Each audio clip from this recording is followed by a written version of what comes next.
How's it going, Raiders? My name is Ryan, and this is TRC episode 18. Do you guys like raiding? Well, good news, you've come to the right spot.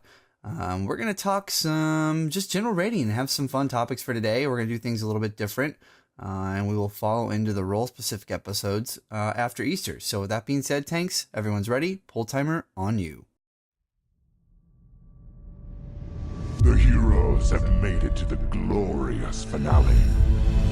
Alright, here we go, guys. Sit up in your chairs, focus up. Let's do this. Alright, guys, get buffed up. Okay, so we want to soak the annihilations, Get your shit together. then we want to target the annihilator, Put the big girl panties on. move back to avoid damage from eradication, I think I've disconnected. then we target the decimator, Can we pull already?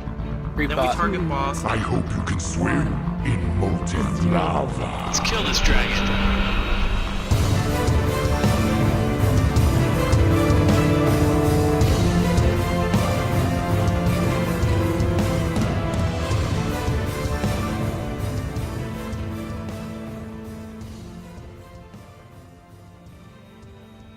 That intro, man, it still does not get old. I'm loving it. I'm loving it. I'm loving it. What's going on, Marty? How are you today? I am pretty good. Feeling like it's a Sunday, and in fact, it is a Sunday. So maybe that's why I'm feeling like having a Sunday. Been laying on the couch, I think. Well, you told me before the show, huh? Yeah, I've been lying on the couch reading a book. I got the Ready Player One book on Friday, and my challenge is that I have to read it within a week because I'm going to the cinema and seeing it next week. It's a lot of pressure, man. I definitely remember seeing you post that, and I was like, ooh, that's a... If you're not a reader, man, I don't know if you are or aren't, but that's a lot of reading to do. Yeah, I mean, I like reading. I don't do it often enough, and I'm not a fast reader, I would say. I think at average speed or something. But I calculated that I need to read, because I actually want to read it before Wednesday, because I'm going traveling as well, and a few things like this. I know there is a few days where I don't know how much time I have. So I calculated 60 pages a day I have to read, and so far I've managed to do that. So far everything is going according to plan. I love that you actually took the time to do the math to figure out how many pages a day you needed to read. I'm a nerd. Well, I guess that's a good thing you're on the show then. So now my next question to you is, are you reading it in English, or what language are you reading it in? I'm reading it in English. I prefer, if I know the language, I prefer to read it in the language that it's originally written in. And is that just because the transference, or well, I guess the word is escaping me right now when you change it over from one language to the next. The translation? There you go. Yes. It's Sunday here, so I have not been on the couch. I just got out of bed 30 minutes before the show started. But yeah, I guess sometimes you can lose some of the original intent of the author when you translate it. Is that what's going on? Yeah, I think so, because, I mean, it's not just translating it word by word, because sometimes you're using sayings, or, how you say different things in different languages, and the direct translation won't actually work. So when you translate a book, you actually need to be sort of good at writing as well yourself, because some things can just get lost in translation if you don't do it properly. So, I mean, sure, if it's a good translation, then it doesn't really matter. But if it's a not that good one, then the original book is actually better to read it that way. And yeah, and I like reading in English as well. I actually don't really speak my main language that much anymore, to be honest, because at work we are I think 75% of us is foreigners, so everybody speaks English at work. I'm living with a Dutch roommate, so I speak English to him, and my girlfriend is German, so we speak English to each other. So it's very few people that actually speak Danish to these days. Well, you had a post that you put up of a piece of software that you were working with the other day, and I noticed that the majority of the software was in English, but then down at the bottom there were a couple of I don't know if it was the copyright lines or something like that, but those were in Danish, but everything else was in English. And then on top of that, my weird brain, I got to thinking about our conversation, how you watched Black Panther in German, and I was thinking about the subtitles, and I highly doubt the original actors went in and re-recorded audio in every single language the movie was in, so it probably didn't even sound like them. And to me, it's just like I go back to thinking of all the Chinese films I've ever seen where they've been dubbed or whatever, and it's not they're the voices don't exactly match the character types, and it's just like it's comical at times, Yeah. But I do think though that with big companies like Marvel definitely have a say in who is going to translate it, so it will feel natural. Sure. I know that Disney does that there's like a whole process for them to actually approve the voices and things like that. And I would Marvel is not owned by Disney now, right? Or are they? I don't know. I can't anymore. keep up with all Everybody's owned by Disney these days, it seems. Yeah, no, they're definitely a powerhouse in that market. So, Yeah. well, I guess we should jump right into things. As most of you probably have heard through the intro, we're not going to be continuing our role-specific episodes this week. Due to holidays coming up and some scheduling issues with different guests and whatnot, Marty and I made the decision to kind of just do a Marty and Ryan show where we just kind of have a couple of different random topics that we want to talk about, in-game content, and just kind of have a light, fun show, nothing really too scripted or hard-hitting. And then following Easter weekend and everybody's traveling and stuff like that, we will jump back into things. So if you are here for the role-specific episodes, I apologize. You're more than welcome to come back in the next episode. But for those that still want to listen, well, I think we have some good topics for you today.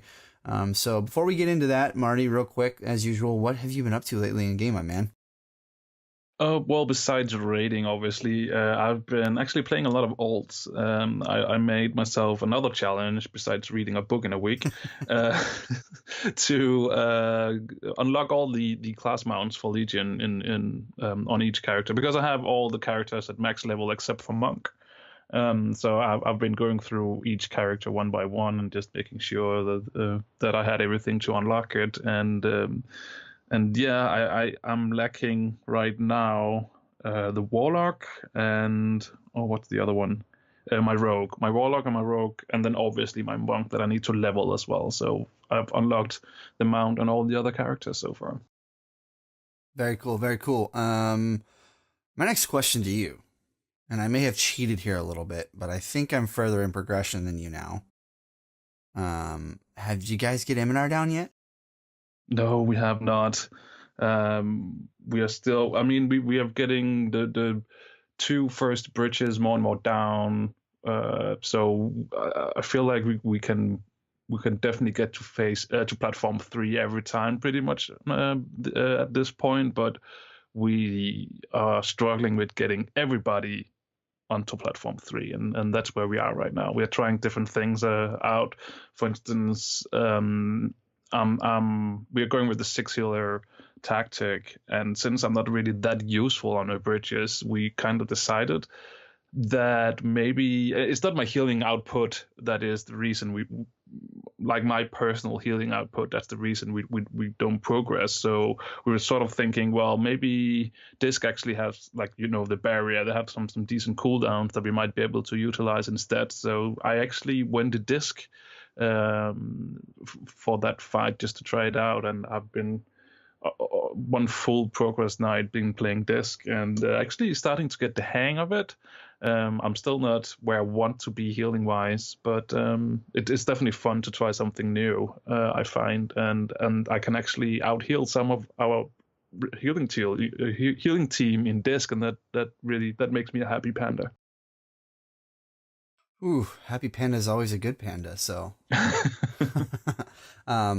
yeah, no, I actually finally got Eminar down myself, but I cheated, like I said, so I can't take full credit here. I am actually trialing with yet another guild. The guild I was with, we were having a lot of attendance issues, which is to be expected. But I have a lot of stuff coming up in my life here in the next few months that is going to potentially throw my whole schedule into whack and my availability to do certain things. And not to mention, Marty and I have some plans for some projects here in the show, and there's some other projects too that I'd like to do for fun. That's going to require a lot of time. And in order for me to do that, and I guess just for personal reasons in my head, it would be a lot easier for me to do those things if I knew I'd finally killed Mythic Argus. So the combination of attendance issues plus wanting to kill Mythic Argus sooner than later so I could take a break from Legion, obligated raiding, to just doing things for fun. And as I want to until BFA hits, a couple of us went and sought out a new guild, and we are trialing with an 8 of 11 guild, and we got Imitar down, and we almost got Ken Garoth down. I think we got him to like 6% and had a wipe. The wipe was actually my fault, but it was literally like the first night I'd ever even seen the fight other than videos, and it was just kind of getting a feel for things, and they were super cool, and we all did really well, and so we're jumping back in tonight with those guys, and hopefully getting Kenny G and Varamathras down and on to Coven. So but yeah, I cheated, so I passed Marty, but like I said, I cheated, so I can't take full credit. But well done on that. No, it's a cool fight, and I gotta say, and I think you've definitely hit the nail on the head with your comment about healers. It's that fight on Imitar. Obviously, as long as people aren't standing on top of each other with mechanics and knocking each other off the platforms and whatnot, and just being where they should be, that fight is absolutely made or broken with your healers. And coordinating, CDs and stuff like that, and basically navigating the bridges successfully. And like the previous guild I was on, our best attempt was 30%, and our holdup was always coordinating getting across the red bridges with the tripwires, and making sure everybody got across successfully and alive. And to me, it always felt like that was a coordination between obviously everybody stacking up and waiting for the raid leader to say go. And then obviously the person who's tasked with clearing the bridge taking off, and healers, and just kind of a feel between the healers and that person, making sure we're not destroying the raid, and keeping everybody topped off adequately. So but I have noticed too, there's a couple of classes with certain cooldowns that can make those mechanics of clearing the bridge a little bit easier on the healers, which I don't think my past guild was necessarily best equipped for or handling it right. But we can dive into that here in a little bit. We actually have a show topic today where we can kind of throw that stuff in there. But other than raiding for myself as well, been playing Alpha quite a bit and spending a lot of time on my Assassination Rogue ult. I've been really enjoying that. And other than that, I actually been playing other games outside of Blizzard, more specifically Fortnite a lot lately. So Okay. Yeah, just been kind of having some fun. Like I said, I'm getting the itch to be done with obligated raiding until BFA hits. So we'll get there though. We'll get there. But I guess without further ado, let's jump into things, and we'll talk. We'll first jump into. Can we talk about something really quick? Instead of going into the topic that you selected, is just the whole maintenance of a guild, especially towards the end of an expansion. Because you said that you guys had trouble with getting people to sign up and things like that in your previous guild, and that is sort of where we are right now as well. Because we're recruiting pretty much weekly, continuously throughout this whole period at the moment, because it feels like every week we have someone who is like, oh, I'm getting a little bit bored, I'm going to take a break. And every time someone does that, we need to recruit a replacement, and then that person needs to learn all the tactics, and that's sort of like just how it goes at the moment, that we recruit someone, we learn them the tactics, we get back up to where we are in progression, one or two more people drop out, we need to recruit more, we need to learn them, and that's just kind of like the cycle right now, and it's annoying as hell. Yeah. Cole and Dan and I, when we did season 1, we had some shows where we talked to these type of issues with guilds and running guilds, and like you said, maintaining them. And right now, it, like Marty said, it is absolutely just the nature of the beast. With guilds, this is the natural. I mean, this is probably the peak time of attrition with guilds and their rosters, and you'll see a lot of guilds die. You'll see a lot of guilds pop up. You'll see a lot of players hopping, from one boat to the next, myself included.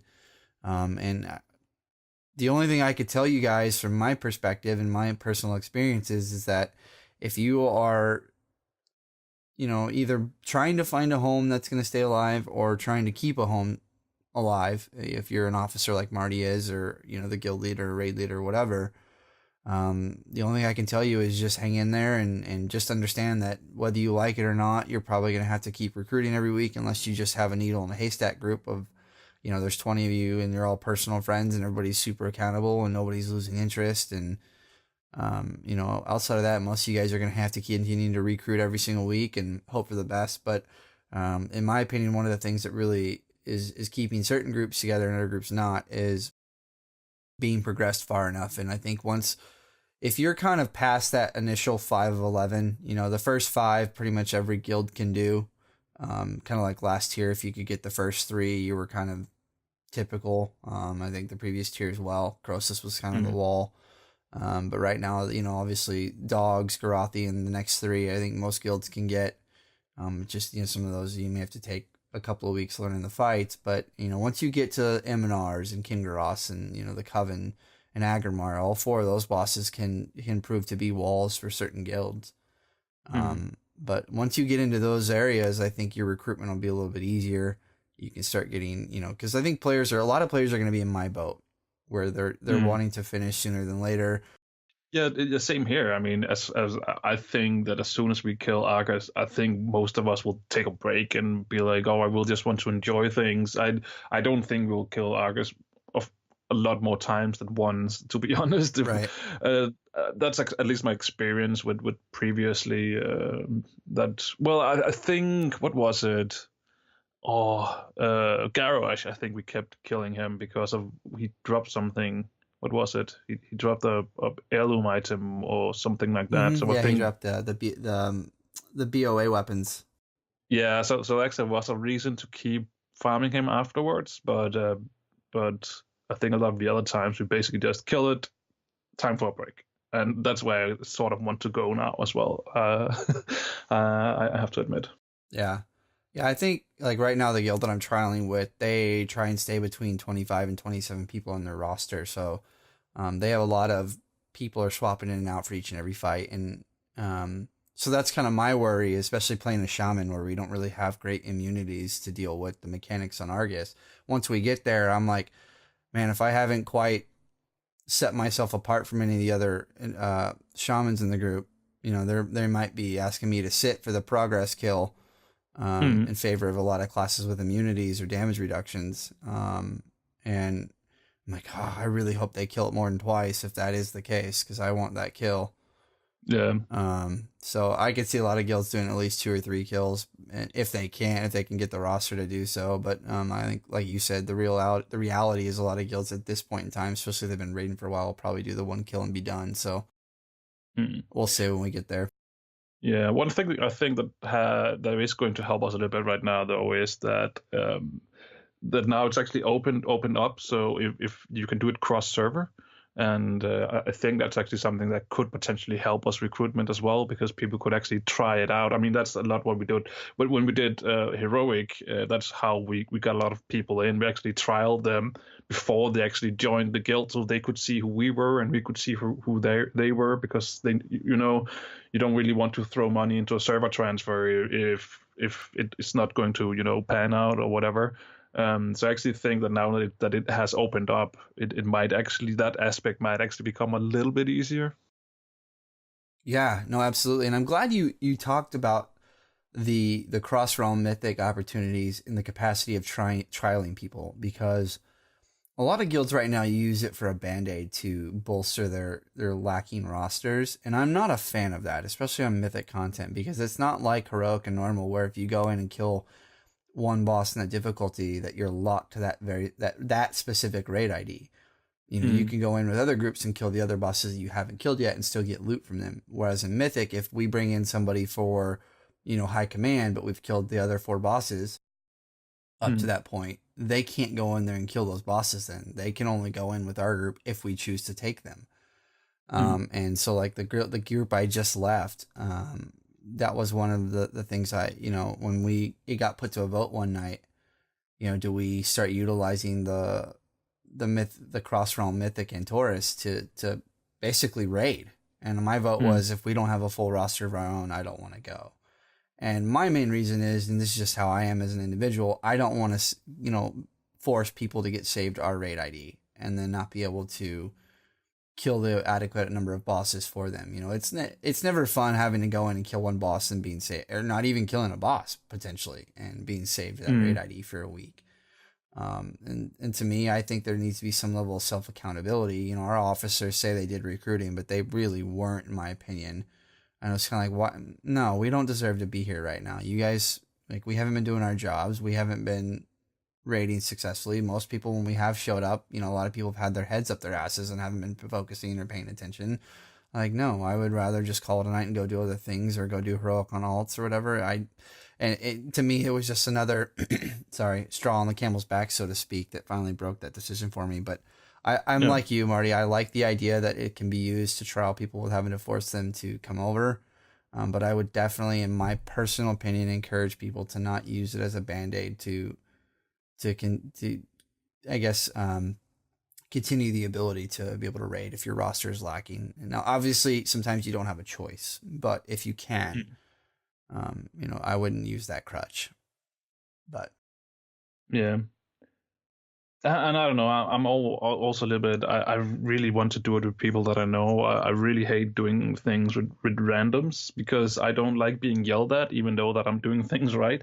And I mean, that's a whole other discussion we could take another day. But anyway, I'm actually starting because the thing is that I was a little bit away in the beginning of this tier, so that I missed a few raids. So my trinket has actually not been upgraded to 1,000 yet. So I actually and since we quit doing both normal and heroic and only focused on mythic, I still lacked those last few levels on it.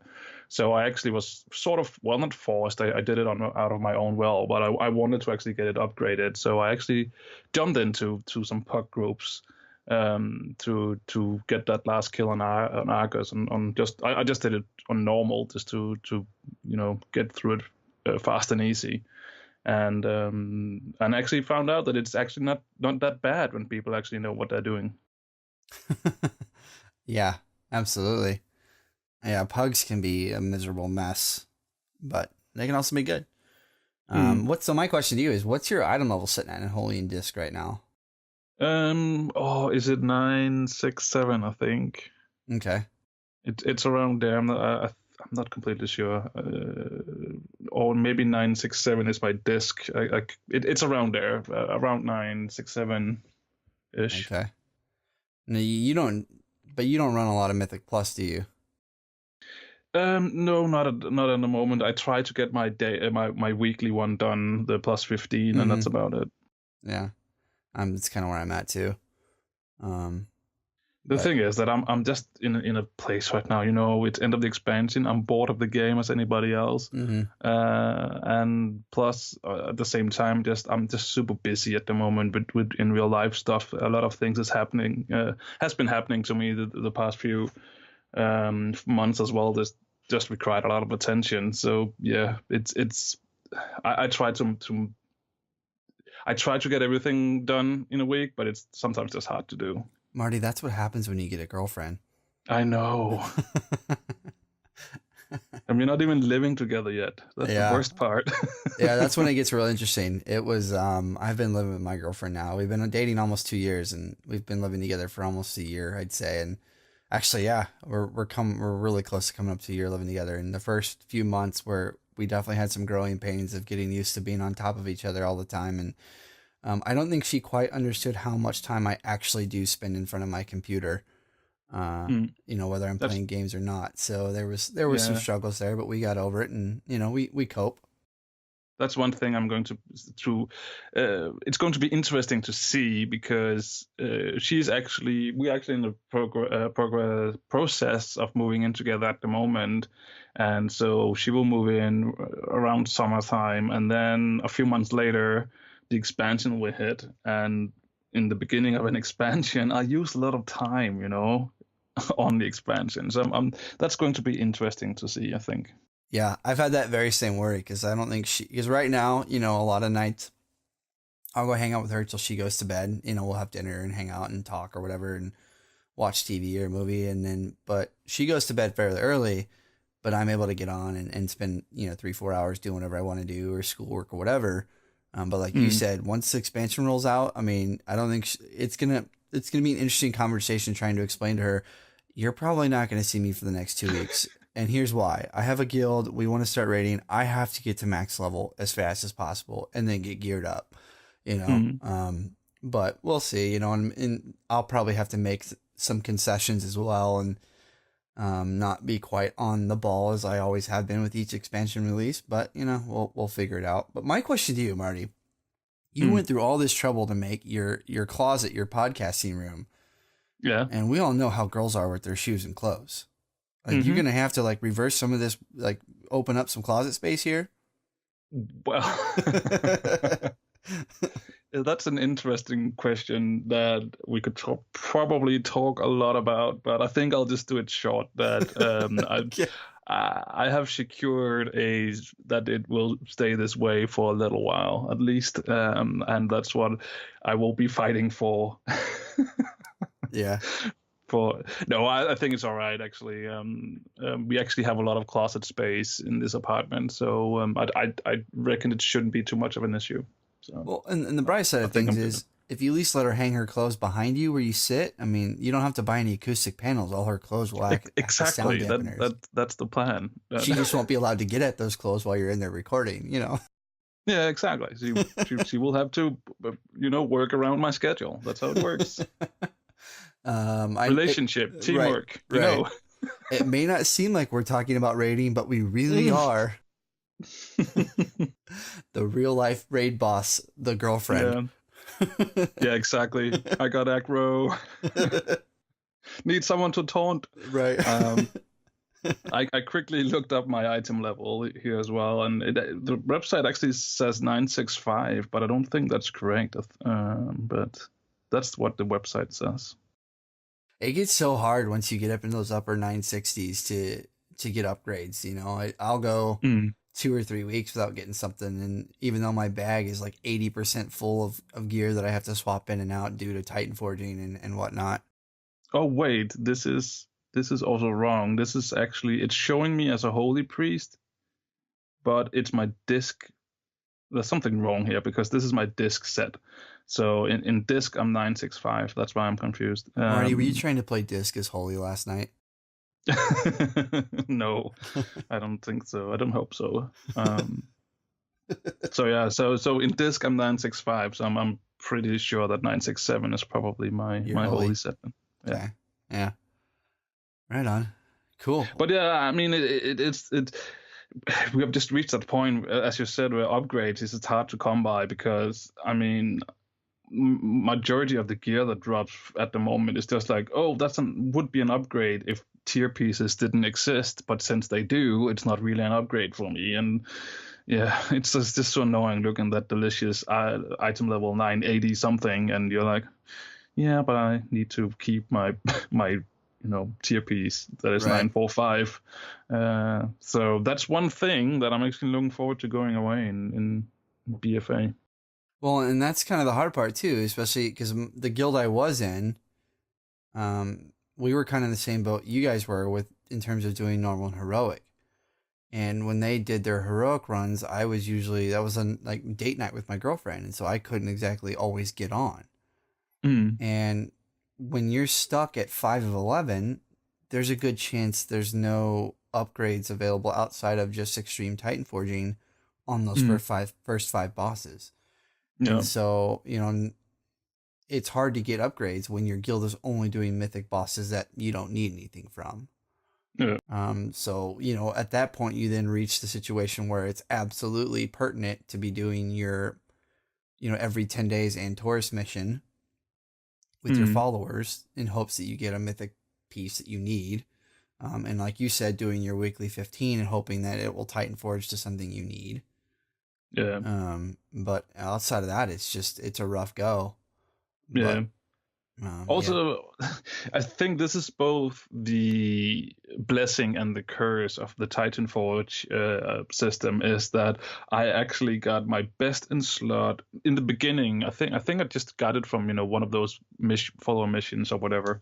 I got a belt that Titan forged, and it was my best in slot belt, and I was like, all right, that's cool. We just started this raid. I got this item and that's my best and slotted Titan Forge. I don't need to worry about this item until we actually get into Mythic, and where there's a chance that a Titan Forged version of it could drop again, but which is cool at that point. But right now, but then when you get through the raid a few times, you're like, all right, now I'm running out of upgrades. I don't really need anything. I know it's probably just a luxury problem for me, but I mean it that's the fun about the game, is the progression, that you get something to upgrade your gear with, and when you don't get those upgrades, then the fun goes away from the game for me. Yeah. It's funny you say that, because it kind of puts an importance on just the background thought of things versus the reality of things.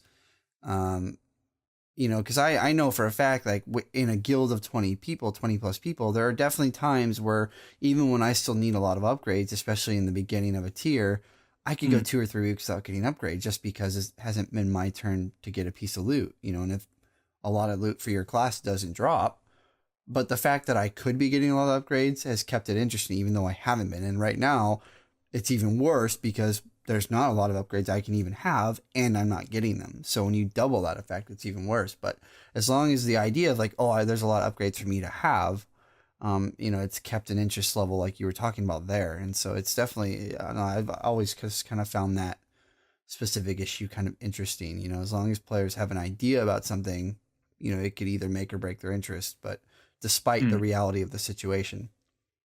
But so we've been kind of talking upgrading gear and raiding farm content and stuff like that. And so I think this is a perfect opportunity to segue into one of the talking points we had listed as potential topics for today. Oh yeah, we actually had a plan. Yeah, and that's fine. And I, and it seems kind of out of order and just kind of off the cusp. For those of you listening, it's probably because that's exactly what it is. I put together a series of topics that we could potentially talk about, but we don't have to talk about in a certain order. Like I said, today, me and Marty are just getting on here to shoot the shit and kind of talk some in-game stuff because of scheduling and holidays and travel and real life boss aggro, aka girlfriends. But so I kind of want to segue here to Mythic Plus. Mythic Plus for a lot of players fills a lot of roles. And right now, for those of players like you and myself, Mythic Plus is a gear source. It's potentially one of the only gear sources that we have at the moment until we start killing more bosses that we haven't killed yet on Mythic. And as you said, you're only doing your weekly 15. I've recently gone over to only doing my weekly 15 on my shaman. Been doing a few more, like 2 or 3 on my rogue. Haven't quite got to the 15 level yet. But disregarding the issue that we're in now, where we're only interested in doing that weekly 15 up to this point, I guess my question to you, Marty, is we had challenge modes in Warlords. Prior to that, we didn't really have anything. We had a couple of I can think all the way back. You say Warlords, we actually had challenge mode in Pandaria. Right. Okay. Yeah. And I think prior to that, we had a few times where there were certain dungeons that you could do in a timed fashion to increase your loot and stuff like that. But we didn't really have any sort of product that we're seeing now with Mythic Pluses until we had challenge modes. And so with all that being considered, and then also, the issue of Mythic Pluses being a gear source and stuff like that, what have your thoughts been on Mythic Plus to date? And then what are your thoughts with them going forward? I think Mythic Plus is probably one of the best things to be introduced to the game in nearer time, because I really enjoy raiding, but one of the things that I always enjoyed doing has been 5-man content. That's basically my life in vanilla. When I say 5-man, sometimes it was 10-man as well, because there were some of the old vanilla dungeons you could actually go in with 10 people. But 5-man content has just always been close to my heart, something that's fun. And as a healer especially, I find it so much fun because you're one healer. There's nobody to save you. If you screw up, then somebody's dead. And that's always been to me at least, the one challenge to never lose a party member through a dungeon. So them actually bringing Mythic Plus to us was something that I think it's one of the better things that's ever been added to the game. I mean, they tried it out with challenge mode, and it was fun, but you did it once, and once you did all of them on gold, and that was not really a real incentive to come back and do it, because then you had done it. And so them actually adding gear to Mythic Plus as well is definitely something that keeps the replayability something people want to do. So overall, I think it's great, and I'm looking forward to see where they're taking it next. Yeah, no, I definitely agree. And I know we've talked about it on Blizzard Umbrella. We've mentioned it here on this show before, and I know you guys have mentioned it over at the Blue Recluse. I think we actually talked about it on one of the recent episodes I was guest on for you guys. But it feels like a lot of the dungeons in Alpha are definitely being tailored around them, which, in response to that comment, I have to say they absolutely are. And Blizzard has said so as much. But I'm with you. I think they are fantastic in-game content. Yes. What? Go ahead. Yeah, sorry. I mean, even the newer instances that got added to Legion, you already now with the two newer dungeons, the two newest ones, you could feel that they have Mythic Plus in mind as well with these dungeons. Absolutely. Yeah, absolutely. But yeah, like I'm with you. I think the accessibility in terms of being able to do in-game competitive content, whether you're doing that at a competitive level of just kind of your own like self-individual in your little group, or competing against other groups, or competing on the world scale, whatever. I think the accessibility with being able to access that type of competitive content with less people is very enticing for a lot of people. Like the biggest person that comes to mind for me, and those of you that listen to the show are probably familiar with Cole from last season. Cole has always been one of those guys where he just wants to do content one time through, without having to spend copious amounts of time in game preparing for that. And so being a progressive raider has always been a struggle for him. And a lot of times when he's done it throughout the history of WoW, with the exception of Vanilla, it's always been at my behest. He's been there for doing it with me, because I dragged him along. But he's one of those people where, once he kills a boss on a higher level of difficulty, he could just completely be done and never have to do that boss again. And he's always been one of those people. I would rather just do this stuff with 5 man, or, like back when we had 10 mans and Wrath and stuff like that. He loved that. And I have to say, the fact that they're doing this, I kind of have to agree with him here. This gives a lot of people access to in-game content that they wouldn't normally have. A lot of people don't enjoy being a part of a raid group, especially 20 plus people, whatever. It can be kind of weird, awkward, a struggle. Yeah, it can also be like very competitive, especially if you're DPS. Healers as well, I reckon, but especially among DPS, if you're a few classes of the same, who are playing the same spec as well, I've noticed that there's a lot of banter going on among them, and you're like, I'm the better whatever frost mage or whatever than you are, and trying to beat each other and on DPS and damage meters and things like that. I mean, sure, as long as it's like a friendly, competitive, lacking words. I feel you there. Yeah. As long as it's that, then I think it's fine. But sometimes I reckon that it can be a little bit like a rough area. Yeah, a struggle. Yeah. And to me, it's like when I think about Cole and I, in the capacity that Cole and I differ in terms of in-game content, I'm just a very competitive person. I absolutely enjoy going in there and trying to get a higher parse than I previously had and stuff like that. But Cole's more story and just content driven. And so for him, when you start introducing people that you don't actually really know into the group, there has to be the addition of a certain level of accountability that wasn't necessarily there before. If it's like, if I got 4 guys that I grew up with and we all play WoW and we just do 5 mans, if somebody shows up without Flask and stuff like that, it's kind of like, oh, you're such a jerk, whatever, here, take some of mine. But then when you start introducing people that you don't actually know or haven't raided with before, you have to start policing things and doing stuff that you normally wouldn't, because you don't it's just, you don't ever really want to waste people's time, especially if you don't know them like you would, like somebody you would in real life. I feel like, and so for a person like Cole, there's a level of comfort and enjoyment that he gets when he only has to play with people that he knows, and knowing somebody could be somebody you've played games with forever and never actually had met in person. But you have to get to know that person. And so with the constant addition of having to bring new people into a group to keep groups alive, stuff like that, that was always tough for Cole. And in going back to, like you said, having to retrain new people and stuff like that, it's just, so for Cole, and I have to say I agree with him in a lot of respects, the idea of 5-mans and 10-man heroics. I would love if they brought 10-man mythics to the table too, but yeah, so I guess we've kind of gone off topic here, but Mythic Plus for me, I love it. Go ahead. Oh, you just mentioned 10-man raiding, and I just realized, oh yeah, I actually sort of miss 10-man raiding now that you mention it, because I just have so many good memories from 10-man raiding, and I always thought that 10-man was more fun, but also more challenging than what was it, 10 and 25, right? Or was it 10 and 20? I can't. It was 10 and 25.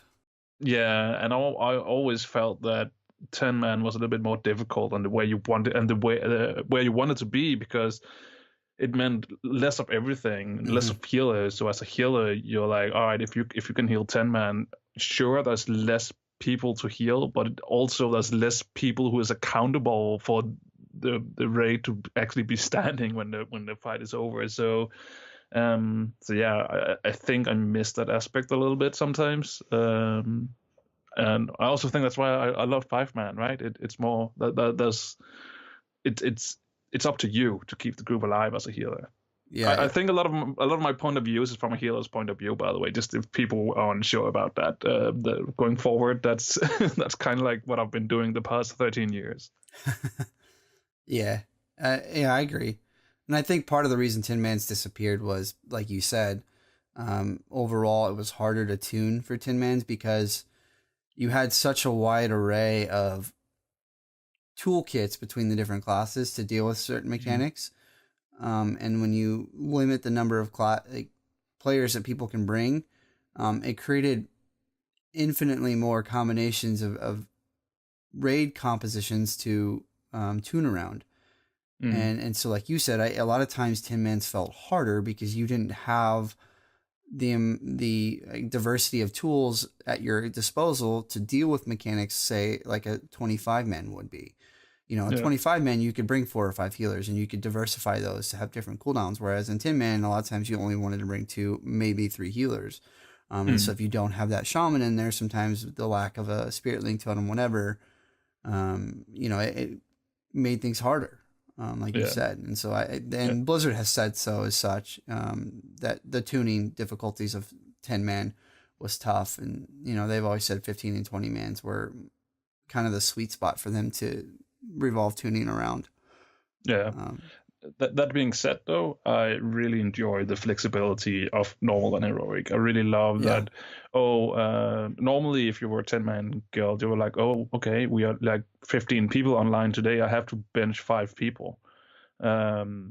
But just being able to just, all right, we're 15 people today, we're going as we're going with 15 people. Tomorrow we're 17, so we'll be going with 17 people. I think that's amazing, and I think that I sort of would want that for Mythic as well, even though it might be a little bit harder to tune it around. Yep, I love the hesitation there. I think I kind of want that, because I was just having that same thought in my head as you said it, so it was just kind of funny.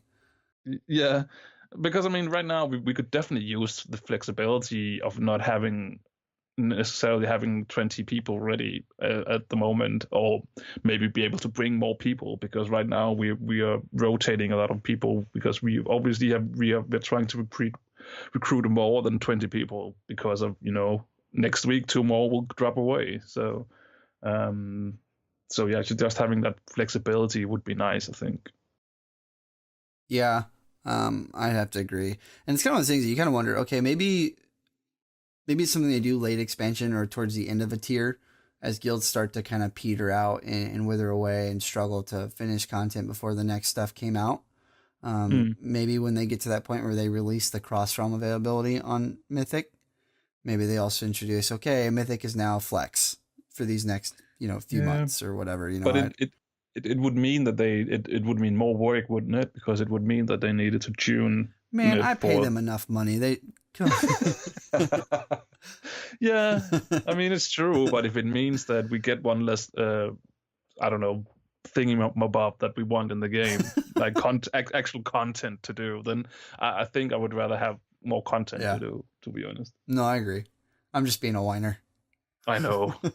You can never satisfy a WoW player. Yeah, we're a whiny bunch. So yeah, but yeah, I just thinking, man, I would love, like, if they came out with 10-man Mythic for BFA, I would absolutely 100% tip my hat, wave goodbye to every guild I've trialed this expansion or run this expansion, and call up all my buddies, and be like, all right, let's do this. We're making a 10-man Mythic guild. This is the only guild we're going to be in from here on out. Like, let's just do it.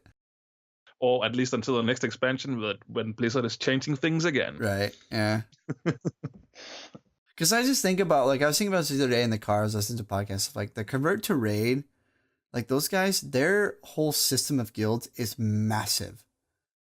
They have, and I can't even tell you, but it's like tens, multiple, like 20, 30-something guilds, and they're all like they're all part of the Convert to, network. And not to say that I have no desire to be part of a cross-realm community or a gaming community, so to speak. I want a guild. I want something that's a bit more tight niche.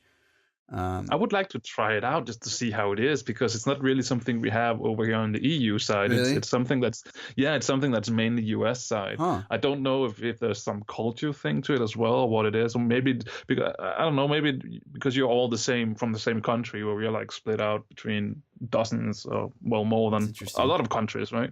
So I don't know what it is, but we don't really have. I think we have like one guild like that or something. Someone once told me, but we don't really have it in the same aspect over here. Over here, it's guilds. We have guilds, and that's it. Yeah, it's so funny. So I would just like to try it out to see how it is, and see how guild chat will be like with like a maxed out guild. It's probably horrible, but I just want to try it out at least and make my own experiences. Yeah. It's so funny you say that, because now it's reminding me of Dan and I, when we initially started our guild going into Legion. Dan and his fiance and a few others had actually already made a guild and given it a name, and Dan and I found each other on the forums like that, and he was at that time, I think we only had 5 members, and we were he was building a guild out, and so I brought Cole into the fold, and I actually brought my little brother into the fold for a little bit, and it just got to the point where I was helping Dan so much that he's like, hey, would you want to be an officer and help me run this guild? And I was like, if that's fine. But we actually, shortly thereafter, got approached by one of these cross-realm communities. Apparently they had the same guild name as us on every other server they were on, and they were trying to make a guild on our server, and they were upset and frustrated that we had that name. So they actually tried to pay us to get us to change our name. It was the weirdest conversation. I actually ended up getting tasked with being the one to talk with them. And it was the weirdest thing ever. I ended up started messing with the guy, and I was like, no, dude, like we're not playing this game with you. Like, tough cookies. And the little bit of experience I've had outside of that one specific experience, the little bit of experience I've had with these communities a lot of times is they're not just WoW focused. They play a lot of games. One of our healers, actually, she used to heal for us on her Resto Druid, but she was never allowed to transfer it over to our server because her husband ran one of these gaming communities.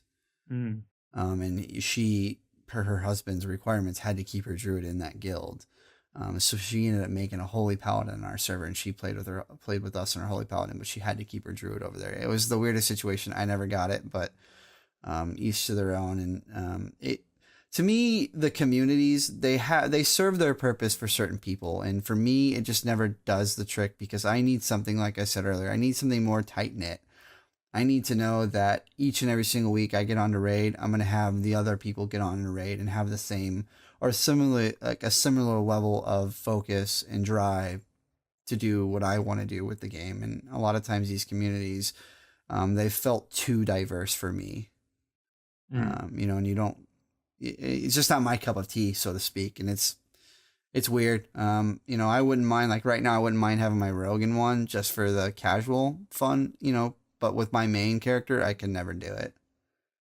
It's weird. Yeah, but I feel you. I think not 100% the same as what you just said, but I'm pretty close to that. Yeah. I want things to just go smoothly, and this you know, that accountability, that I know that people actually show up and they have at least done their best to get everything they need, be it information about the encounter, be it you know, food, enchants, gems, whatever, things like that.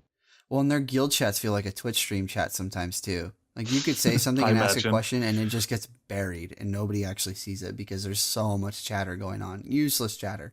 Not to say that in our 20-man Mythic guild we don't have useless chatter going on, but it's just you feel like you're just a number in the crowd, you know, a face in the crowd versus you're one of the group. But anyways, let's see, we're coming up on about 40 minutes of recording here, so by my timer or so. We could talk a few more things before we close today out. Let's see, Marty, Sure. which one do you have one that you want to talk about in specific? How about the add-ons? Yeah, that's a good one. You actually were kind of talking about this before we hit record, so I'll let you take the reins here. Oh, was I? Yeah, I don't with your remember what I disc said. with your add-ons. Okay. Did I talk about add-ons on a disc priest? I wasn't. Well, aware. just in healing in general. Yeah, no, I mean, when it comes to add-ons, I think what we wrote here in the show notes was if there was any add-ons you would hate to be without and would hands down suggest to new players. I probably wouldn't suggest it to just a new player, but I would definitely suggest it to a player who wants to get into a little bit more competitive rating. I mean, sure, this can also be, this can be used for everything, but I think Weak Aura is an amazing add-on. It's really, it has like a high learning curve. It's difficult to get into because you can do so many things with it. Nowadays they luckily have some templates you can use, so it's fairly easy. Well, it's easier to set up, but what you can do with this is you can basically track everything or anything you want. So I usually use it for instance, on my priest, my holy word spells have a fairly long cooldown, but what you can do is that when they're on cooldown, you can use other spells to reduce the cooldown of these. So I've set up some stuff that pops out on my screen, so I can see, okay, now it's on cooldown. Now I need to use these type of the AoE healing spells or single target healing spells to get them off cooldown again. For instance, that's one example what you can use it to. You can also track, like for instance, cooldowns on your trinkets if you have trinkets that do something, so you don't forget to use them. Those if you start Google Weak Auras and something specific, there's most likely someone who already did it. In our guild, we are using some weak auras for instance, each encounter. We have like one for the whole raid. All the bosses that can give us different information that we need to know. For instance, like, all right, in 5 seconds, a lot of AoE will be going out, so make sure you're not standing in the AoE and make your healers upset. Things like that. You can do a lot of things with this add-on. So if you want to get into raiding and really want to impress the raid leader, then this is the the add-on to go for, in my opinion. Yeah, no, I definitely have to agree with you. The Weak Auras has been, it's very, very cool to see how creative people can get with Weak Auras. Yeah. You know, in terms of, you know, recognizing that you have a debuff from a boss and you need to move, or recognizing when like you said, your trinket comes off cooldown, or, you know, whatever. It's got, if you have somebody that's good at programming or something like that and can learn the nuances of Weak Auras and kind of be creative with it, it's very cool to see what people can come up with. I use Weak Auras on every single one of my characters just to track all my cooldowns and stuff like that. And it's been a blessing. You know, I even have one that tracks my resources, you know, on all my characters, be it Maelstrom, Energy, you know, whatever. But for me, I would say, like, if you're running a guild, the biggest add-on I would suggest is some form of notes that you can provide to your group. And by that, I mean like an Angry Assignments or an Exorcist Raid tools that you can basically, in a text format, as long as everybody in your guild has it, you can go in and you can set up a notes that say things like groups 1 and 2, these are your tasks throughout the fight. Groups 3 and 4, these are your tasks, you know, go to these markers, whatever. Basically just a list of instructions, and you can make them as complex or as simple as you like, you know, whatever, you know, fits the bill for your group. And it's just something nice. It pops up on everybody's screen. And for me, the reason I like it is because, like, let's say on ENR, depending on how your group does it, you can, you know, players can basically quick reference the notes that are up on their screen off to one hand side, you know, of like, oh crap, I forgot which group I'm in. Are we up or are we down? And instead of having to clutter Discord or whatever voice communication system you're using mid-fight, players can just quick reference it and know what they do. And it just makes things easier, it puts things more in stone, makes them less confusing. As a player, like you, Marty, said, I would definitely suggest weak auras, some sort of boss mods, DBM or bigwigs. You don't necessarily need them. Plenty of players compete at Mythic level without those things, although why would you do that? I don't know.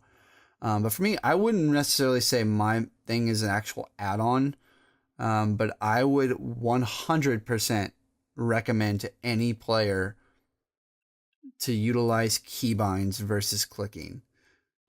And I know that sounds cliche and dumb and easy, but for a lot of players coming into the game, keybind is something that they may not use. And WoW has a ton of spells. So you may keybind a few, but then a lot of stuff you'll still click. And to me, I hate clicking on things. So I have a plethora of keybinds. But I had this conversation with somebody in the past, and the question I posed to them as an argument point was, when you play your console game, do you look at every single button you press when you press it? You know, and a lot of times you'll see the light bulb go off, and it's like, well, no, I don't. Well, that's my point. You know, the game, to me, you can find a whole nother level of enjoyment from the game when you don't have to look at your buttons as you press them. You know what I mean? It allows more time for you to look around and enjoy the environment or conquer mechanics. You know, I hate having to look all over the place. I like being able just to stare at my character on the screen where he's standing, and not have to look at my spells. But I would 100% recommend keybinds. Yeah, and speaking of that, first of all, I remember what we talked about before the show, what you wanted me to talk about. Okay. I'll jump into that in a second, but before we do that, that also, I mean, this is totally optional, but I would really recommend a mouse with buttons on the side. I have one of the Razer, is it the Razer Naga with the 12 buttons on the side? And I mean, in the beginning, it was so weird to play with, but once you get the hang of it, I cannot play without it nowadays. It helps so much, in my opinion. You know, I have one too, and mine has the 12 buttons, and for the life of me, I just could not navigate the buttons successfully once I bound all of them. I think part of my problem is it just sounds really, jokes are going to fly, but I have a really fat thumb. So like my push to talk has always been one of my mouse side buttons. And so navigating back to that point was always rough for me, and I was always accidentally hitting Bloodlust or using a second pot when I didn't need to. And I'm sure if I just spent some more time getting used to it, it would have been fine. But I mean, I have like 2 or 3 binds on my mouse, but other than that, no. Yeah. I cannot play without it anymore. I mean, that was a point where one of the older version, when it broke, I was like, I had like an old mouse lying around that I just started using that. And I was like, oh my God, I actually need to push the buttons on my keyboard. How do I do that? I totally forgot. No, it just didn't work for me. So the day after, I went straight out to the store, bought the first one that I saw and used that. Once you get used to it, it's just so good. I find. I mean, sure, it is something it's something up to for the individual, but for me at least, it works wonders. Yeah, absolutely. What was that last thing you were going to mention, and then we'll move on to kind of closing the show out? Yeah, sure. This is again probably more like a healer thing. But as a healer, I cannot live without. I played a long time without it, but once I again started using it, I can understand why I haven't done it earlier, and that's either some mouse over macros or what I'm using is an add-on called Click. I'm sure we'll put it in the show notes. What you can do with Click is that you can set it up. So, for instance, the numbers 1, 2, 3, 4, all the numbers. For instance, you can assign a spell to each number. So when you mouse over your frame and click that number, then that button, then you will cast that spell on that person.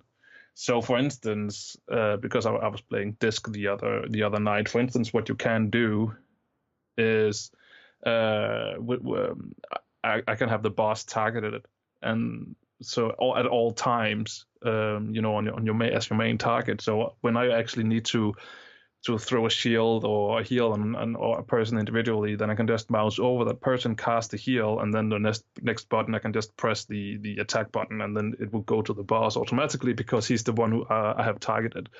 So, and it actually also works with Click. You can actually it doesn't matter if the spell is actually on your action bar as well, so you can fiddle around with that as well. So every time you press number 1 and you have something mouse over it, then it will cast that spell. But if you're not mouse over it and something, then he will cast whatever is on that space, if it makes sense. I don't know if I explained it correctly, but but yeah, I would really recommend that as a healer. Yeah, and I can say I haven't really done much healing this expansion, but in past expansions when I have healed as my main focus in game, I have utilized, like you said, either mouse over macros or, like you said, Click. And I gotta say, I agree with you. It's 100% great.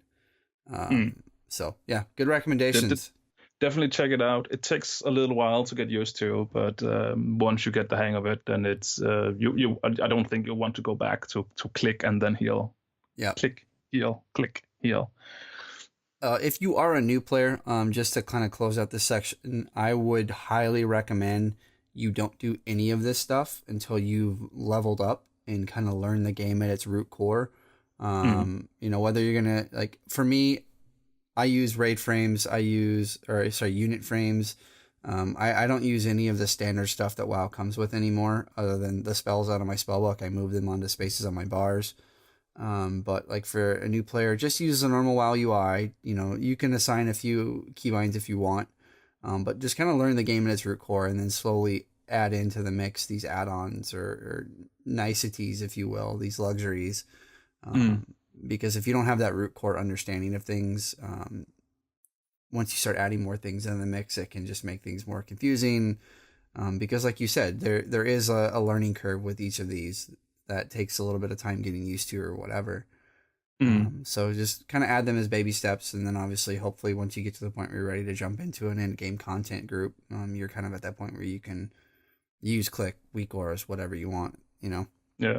I also want to say, if you're one of those players who are actually using a unit frame add-on because you feel like you absolutely have to, it's perfectly fine if you don't, because the built-in UI is actually, you can actually customize it quite a bit. And I'm not using a unit frame for healing. I'm using the built-in modified for my needs. And you know what the best part is? Everything you need to dispel actually shows up on it, even after patch day. Yep. Even after patch day. And I think that's why it's so strong, because I know that a lot of my fellow healers in the guild sometimes have struggling with debuffs they can't see on the unit frames because they're not updated, and I never have that issue. Just putting that out there. I have that issue. I use LVUI, and when we did Chronomatic on the guild that I was raid leading, we lacked a healer, and so I actually had to switch from my Shadow Priest to Holy for that fight, and I struggled all the time with debuffs because they just wouldn't show up in my raid frames no matter what I did. So I actually had to turn off my raid frames and use the normal ones when I was doing that fight. But yeah, We actually have a few other talking points on here, but like I said, this was just kind of off the cusp, Marty and I shooting the shit type thing. And so I think we're probably right at that hour. We'll kind of wind things down and close out of here. But the last thing I kind of wanted to talk about today for absolute certainty is I want to introduce a project that Marty and I are going to be working on to bring to you guys once we finish the role specific episodes. And should be here. And like, so we have two role specific episodes left. And then we'll hopefully roll straight into this next project. And right now it's titled Battle for a Main. So Marty and I are going to be taking some time once we get done with these role specific episodes, like I said, and we're going to be going through and doing one episode for each class, and we'll look at the different subspecs for each class. And the whole idea behind it is we'll kind of take a look at the current state of that class in Legion, and then where things are kind of at that point of the recording in Alpha. And then we'll kind of talk about what appeals to us for that class, what doesn't appeal to us for that class or spec. And then at the end, hopefully we should round out the project with, what each of us is going to likely jump into BFA with as our main. And so it's the search. We're going to be trying out the different classes and kind of trying to decide where we're going to go for Battle for Azeroth. So, Marty, what are your thoughts here so far? That's a really, really good question, because I have a lot of criterias that set up. Then I don't know if it's the time to talk about them. Maybe we should do that in like the first episode or something like that. But I have like a lot of criterias to things that I want this class to be. But yeah, I don't know. I feel like it's time for me to try something new, to raid as another class, because I don't know, just try something new, freshen things up, things like that. So Marty, you don't have to preach that to me. I've tried something new each tier this expansion. Yeah, exactly. And I would never especially this expansion, I don't know how the hell you did that too, because I feel like it would be an impossible task for me to switch main on each tier because of artifact power and legendaries that you need to get, and I just don't have your luck, I guess. Marty, on most nights I get 3.5 to 5 hours of sleep on average. Most people are like, how do you juggle it all? And I'm like, well, I don't really. I just don't sleep. Between girlfriend, full-time school, working, doing 2 to 3 podcasts a week most of the times. I just don't sleep. Yeah. I don't know. I can't do that. And I need my sleep. Yeah, I usually have one day, if not every weekend, between every 3 weekends, depending on what work's going on, where I just conk out for like 14, 16 hours. It's usually on a Saturday. And if it happens to be my girlfriend's day off, she gets very irate with me, but we make it work. But yeah. So like you said, we'll go into more specifically what are our initial thoughts as we jump into this project with the very first episode. But as of right now, at this very point in time, we've now introduced the title and what the project is. What is the one class that is at the top of your list as of this very moment? Oh, okay. At the top of my list is probably Druid, because Druid can do everything. All right. No, I think it's a solid choice. If you're in the undecided category, don't worry. I'll just throw Druid in the mix, because then if I decide I want to do melee, got it. Ranged, got it. Healing, got it. Tank, got it. And to be honest, I think it would be all right to do more stuff like that, Blizzard. For instance, where did Gladiator spec for Warriors go? Right. Isn't it all right to give Warriors a false spec that would be maybe Gladiator spec? That would be awesome, right? Yes, I think so. Do it. I played a Gladiator Warrior in the very first. The name is eluding me. I can't remember right now. The very first raid in Warlords. What was it? Do you remember? Highmall? Yeah. I played Gladiator for like the first month or so of Warlords, and then switched to Fury as my main and Mythic content. But it was fun. It was interesting. I mean, it took a little while getting used to it because it was different. But yeah, it was cool. So I'm with you. And where is the sword and board warrior? That actually the DPS class, the sword and board DPS class. We don't have that in World of Warcraft. Well, so what I've always said about that is, when was the last time in a fantasy type movie or book that a lot of the characters didn't go into battle with a sword and board? Right? I mean, most of the time they start out with that, and then like if something happens, they may pick up and end up with something else. But from a fantasy standpoint, like, yeah, I get it. the tanks should have a sword and board. But a lot of combatants and warriors in fantasy lore had a sword and board. So what's not to say that DPS can't do that too? Mm. You know, paladins exactly. throw their board and it comes back to them. You know what I mean? Like, that's not very tanky. They all Captain America. Right, exactly. Except he's just using fist and board. That sounds wrong and dirty. Fist and board. All right. I think it's time to get out of here. It is. We're going to round out today, guys. Thanks for listening as always. We've had a lot of fun with this episode. I apologize to anybody who came here today in hopes to get the tanking or the melee DPS episode, but I promise those are coming. And I should have the last recording for the ranged DPS one up here in the next few days. And this episode will likely come out on Easter weekend. But you guys will be hearing it by then anyway. So, Marty, go ahead and let people know where they can find you. As usual, you can find me on Twitter at Unamithel, or you can find me at that other podcast where we talk about everything Blizzard called The Blue Recluse, and it's at thebluerecluse.eu. Yes, guys, go check him out. Go check him, Michael, and Tom as well out there. They have a fun show. It's pretty fun to listen to. I've been fortunate enough to guest over there a few times, and I got to say it's a blast.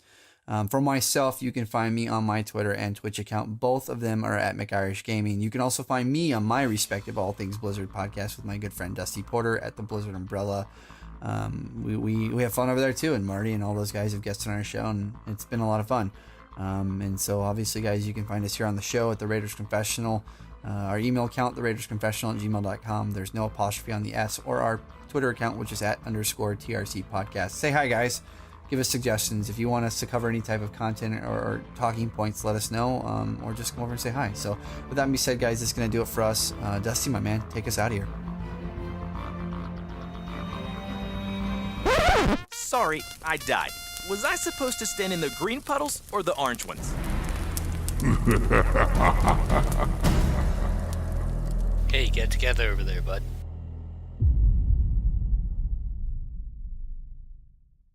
This show has been hosted by Dragon Powered Studios, and the intro and outro has been brought to you by Thankful Cow Solutions. Moo.